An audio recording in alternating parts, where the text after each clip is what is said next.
अगला सवाल आपसे ये है कि कांग्रेस पे जो ये भगदड़ मची हुई है, इसके पीछे भारतीय जनता पार्टी का रोल है या कांग्रेस खुद जिम्मेदार है? देखिए, अगर कोई अपना कुनबा ना संभाल पाए तो इसके लिए हमें जिम्मेदार तो मत ठहराइए। अब वो वहाँ पे रह के कहेंगे सनातन को ख़त्म करना है, हिंदू ख़त्म करना है, हिंदी के खिलाफ बोलना है, देश को उत्तर और दक्षिण में अलग अलग हिस्सों में देखना है। अब ये अगर कांग्रेस पार्टी की सोच हो गई है तो कांग्रेस के नेताओं को भी लगता है आलोचना का कोई आधार तो हो। लेकिन अभी गौरव वल्लभ ने भारतीय जनता पार्टी को ज्वाइन किया, उन्होंने बोला अब मैं सनातन को और गाली नहीं दे सकता, जो कि उन्होंने एक तरह से खुलासा कर दिया कि कांग्रेस में जो सनातन को गाली देता है उसको प्रमोशन मिलती है, जो मोदी को गाली देता है उसको प्रमोशन मिलती है। क्योंकि शायद कांग्रेस ने आज तक बांटो और राज करो, अंग्रेज चले गए लेकिन उनकी सोच को कांग्रेस ने अडॉप्ट कर लिया था। शक्ति को लेकर राहुल गांधी ने बोला तो एक चेन रिएक्शन हुआ। सुप्रिया श्रीनेत ने, कंगना रनौत आपके हिमाचल मंडी से चुनाव लड़ रही हैं और उन्होंने जो बयान लिखा, और उसके बाद हेमा मालिनी जी जो कि जानी मानी एक्ट्रेस हैं बॉलीवुड की और तमिलनाडु से आती हैं, मथुरा से चुनाव भी लड़ रही हैं, उनके बारे में कांग्रेस के एक नेता ने क्या बयान दिया उसको शायद मैं इस मंच पे बोल भी नहीं सकता। ये क्यों हो रहा है? इन्होंने नारी का अपमान किया है।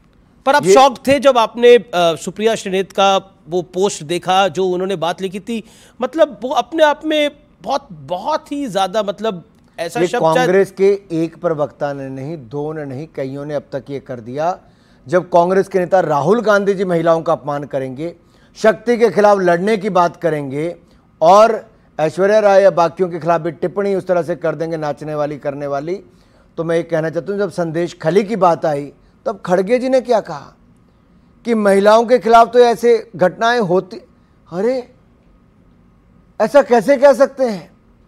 संदेश खली तो बहुत दर्दनाक है। अरे तो अत्याचार, बलात्कार, उत्पीड़न जैसी घटनाएं और एक महिला मुख्यमंत्री के संरक्षण के नाक के तले महिलाओं के खिलाफ अत्याचार हो रहा था और खड़गे जी और राहुल गांधी जी चुप बैठे थे। प्रियंका गांधी जी कहती थी लड़कियों लड़ सकती हूं, लेकिन लड़ने के लिए कहीं दिख नहीं पाई थी। क्यों? और एक के बाद दूसरी अभद्र टिप्पणी। ये इनकी सोची समझी साजिश है, महिलाओं का अपमान करना, इससे पहले सनातन का अपमान करना। लेकिन मैं एक बात कह दूं इनको, ये मोदी सरकार है। राहुल जी ने तो बोला था मैं हिंदू धर्म में शक्ति शब्द से लड़ना चाहता हूं, और क्योंकि आपकी कॉन्स्टिट्यूएंसी में माता चिंतपूर्णी का दरबार भी आता है, माँ ज्वाला नहीं, अगर आप देवभूमि हिमाचल प्रदेश में आएंगे, वो शक्तिपीठ है। माँ नैना देवी, माँ चिंतपूर्णी, माँ ज्वाला जी, माँ ब्रजेश्वरी देवी, माँ चामुंडा देवी से लेकर माँ हडिम्बा देवी तक अनेकों मंदिर हिमाचल में है। हम तो देवियों के आशीर्वाद से ही आगे बढ़ते हैं देवभूमि से आकर, लेकिन उन्हीं देवियों के खिलाफ, शक्ति के खिलाफ कांग्रेस लड़ने की बात करती है।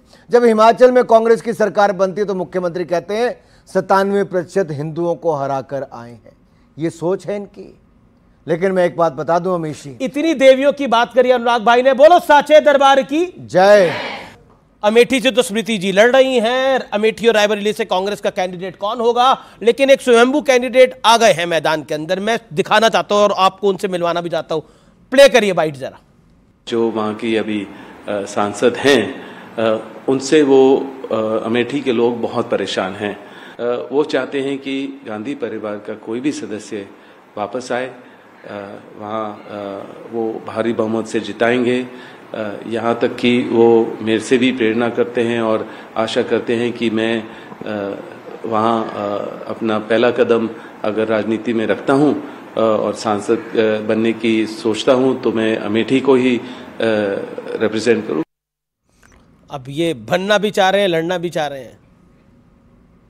अब तो जीजा साले के बीच की बात है। लेकिन रॉबर्ट वाड्रा के एंट्री पे आप क्या बोलते हैं? मतलब ये घोषणा उन्होंने करी है कि वो ही वांट्स टू फाइट। अब वो लड़ना चाहेंगे तो कौन मना करेगा? देखिए, आपने एक ऐसे परिवार की बात छेड़ी, अब इस पर मुझे टिप्पणी नहीं करनी चाहिए। मुझे लगता है अच्छा लगता भी नहीं। कि कांग्रेस को तय करना है किसको लड़ाना है किसको नहीं लड़ाना। लेकिन मैंने पहले भी कहा था कांग्रेस पार्टी अब RSVP पार्टी बन के रह गई, राहुल, सोनिया, वाड्रा, प्रियंका पार्टी। लेकिन अब ये गांधी परिवार में एक ये तो नई पॉलिटिकल एंट्री है। जो प्रियंका जी एंटर हो गई, राहुल जी तो पहले ही आ गए थे, सोनिया जी भी थी, अब ये रॉबर्ट वाड्रा की भी एंट्री अब सारे पटाखे फुस हो लिए तो एक आधा और आ जाए। मैं अब क्योंकि आप गारंटी की बात कर रहे हैं, 400 सीटों की बात कर रहे हैं, तो मैं दो नेताओं की आपको बाइट सुनवाना चाहता हूं। वो है लालू यादव और Charandas Mahant. Charandas Mahant leader of opposition है छत्तीसगढ़ के और कांग्रेस के बड़े नेता हैं। दोनों की बाइट सुनिए। उन्होंने प्रधानमंत्री मोदी के बारे में क्या शब्द बोले और किस अंदाज में बोले। एक संरक्षक चाहिए, अच्छा लाठी धर के बांधने वाला। नरेंद्र मोदी के खिलाफ अगर कोई लाठी धर के खड़े हो सकते तो तुम्हारे सांसद खड़े हो सकते। हम लाठी धरैया आदमी चाहिए, नरेंद्र मोदी के मूड फोड़ैया आदमी चाहिए। बोलता कि परिवारवाद है, परिवार के लिए लोग लड़ रहे हैं, तुम्हारे पास परिवार नहीं है। लालू जी ने बोला कि मोदी का तो परिवार ही नहीं है। तरनदास महंत तो कह रहे हैं कि मोदी का मुंह तोड़ने के लिए, सर तोड़ने के लिए हमें लोग चाहिए। देखिए, सांसद भेजिए। कोई फोड़ने की बात करता है, कोई सिर तोड़ने की बात करता है, कोई देश में आग लगाने की बात करता है, कोई लोकतंत्र खत्म करने की बात करता है। जब इनके पास देश के लिए कोई विजन ना हो तब ये ऐसी ही बातें करेंगे, क्योंकि मूल मुद्दों से ध्यान हटकाना चाहते हैं, भटकाना चाहते हैं। मेरा सवाल ये है आपसे कि वो कौन सी स्ट्रैटेजीज़ हैं बीजेपी की, वो कौन से टॉपिक्स, वो कौन से मुद्दे होने वाले हैं जिन पर वो काम करेंगे, जिन्हें वो हाईलाइट करेंगे, जिनसे आप ये टारगेट अचीव करने वाले हैं थर्ड लार्जेस्ट इकोनॉमी का। पिछले 10 सालों में क्या बदला है? 10 साल पहले मात्र 74 एयरपोर्ट थे, आज 150 एयरपोर्ट हैं। 2014 में 96,000 किलोमीटर नेशनल हाईवे की सड़कें थी, आज 1.5 लाख किलोमीटर है। उस समय केवल 5 शहर मेट्रो के साथ जुड़े थे, आज 20 शहर मेट्रो के साथ जुड़े हैं। उस समय 0 वंदे भारत थी, आज 41 वंदे भारत है। उस समय 20,000 किलोमीटर इलेक्ट्रीफाइड रेलवे लाइन थी, आज 41,000 किलोमीटर है। आज हम पोर्टवेज भी बना रहे हैं, नेशनल हाईवे भी बना रहे हैं। दिन में 91 किलोमीटर रूरल सड़कें और 34 किलोमीटर नेशनल हाईवे बना रहे हैं। उस समय 7 एम्स थे, आज 22 एम्स हैं। उस समय 384 मेडिकल कॉलेज थे, आज 706 मेडिकल कॉलेज हैं। उस समय 450 यूनिवर्सिटी थी, आज 1100 यूनिवर्सिटी हैं। उस समय 16 IIM थे, आज 23 हैं। 12 IIT थे, आज 19 हैं। उस समय अगर आप देखेंगे तो भारत 10वें नंबर की अर्थव्यवस्था था, आज 5वें नंबर की अर्थव्यवस्था बना है। आप कोई क्षेत्र उठाकर देखिए, भारत ने जो 60 साल में अचीव किया उससे ज्यादा 10 साल में मोदी सरकार में अचीव किया। मुझे लगता है इससे ज्यादा एलॉबरेट आपको जवाब नहीं मिल सकता है। नॉन स्टॉप बोले हैं, तो दूसरी बार जोरदार तालियां। नॉन स्टॉप बोले हैं, सारी उपलब्धियां। मुझे लगता है कि अब बढ़ते हैं आगे। IPL फॉलो कर रहे हैं आप, क्योंकि आप खेल मंत्री भी हैं, IPL फॉलो कर रहे हैं आप? मैं अखबार में या फिर फोन पे स्कोर देख लेता हूं और कौन जीता जी। लेकिन एक बात तो है कि क्रिकेट में अब एक के बाद दूसरे बड़े स्टार्स निकल के आ रहे हैं।